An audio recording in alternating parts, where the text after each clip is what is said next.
here I was. I originally got 2 co-founders for Shazam, 2. I had Philippe from Belgium, who had the productivity of 10 superhumans. And then I had Dheeraj, and Dheeraj just was so grounded. He kept us zen through the most stressful of times. So I had these 2 co-founders, but we're 3 business people, non-technical people. And we needed a genius to invent the algorithm, a 4th co-founder. And so here we are. Remember, everyone we met said it's impossible. PhDs from MIT and Stanford and Berkeley in audio signal processing, electrical engineering, said it's impossible. And so I'm meeting all these people, and I'm thinking, I need to pick one as the co-founder to invent the algorithm that they all think is impossible. And when I met them, they all seemed smart. I mean, to give you an idea of how hard this problem was, these are the actual notes that the 4th co-founder was taking when he invented the algorithm. And I don't understand any of them. Do you? You know, it was so hard, right? So I thought, I know, I'm not going to pick the smartest person to be my 4th co-founder. I'm going to get Professor Julius Smith from Stanford to pick that person. So Professor Julius Smith became an advisor to Shazam.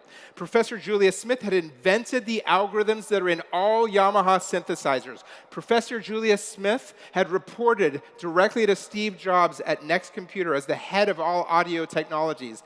Professor Julius Smith had detected submarines under the water for the US military by using sound. Professor Julius Smith was a worldwide eminent expert in audio signal processing and a professor of electrical engineering at Stanford University. And I said to Julius, here's a list of 30 names, and these are the actual notes from that meeting.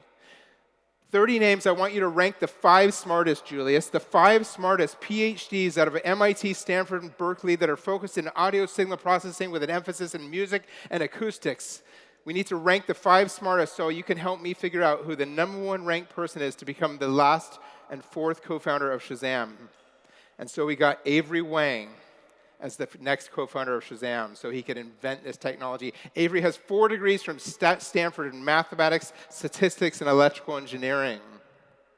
Now, you guys are still probably thinking, come on, how hard is this technology? I mean, I use it every day. You just push the button, it gets the song. It can't be that hard. Several companies have replicated it after all. So let me give you a sense for why this is so hard. See, it turns out that in pattern recognition, any form of pattern recognition, when you combine 2 problems at the same time, pattern recognition becomes impossible or definitely really difficult. And those 2 problems are noise and scale. So if you had only noise but not a lot of scale, like maybe 1,000 songs, okay, people could come up with that technology. Or if you had scale, like millions of songs, but there's no noise, it's just clean radio signals, okay, that's not too hard. But you combine noise and scale, and then that becomes impossible. So let me give you an example. Imagine right now I asked you, don't do this, but imagine I said, stand up and find me your best friend here. You'd kind of stand up, and you'd look around, and then you'd say, there they are. Now do it here, in Wembley Stadium. That's noise and scale for your brain, right? A very hard problem. Now, we had so many problems. We had noise to deal with, but we also had noise cancellation, technologies that are built into every mobile phone that are designed to emphasize the human voice and de-emphasize all other sound.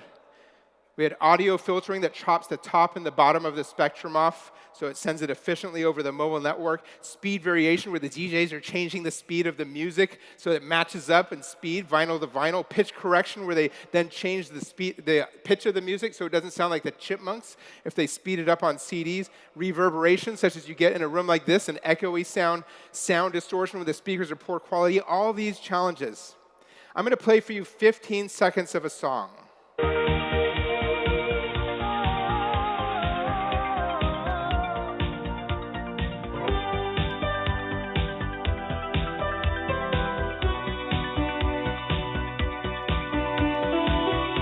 And now I'm going to play that exact same 15 seconds as recorded over a mobile phone in a bar.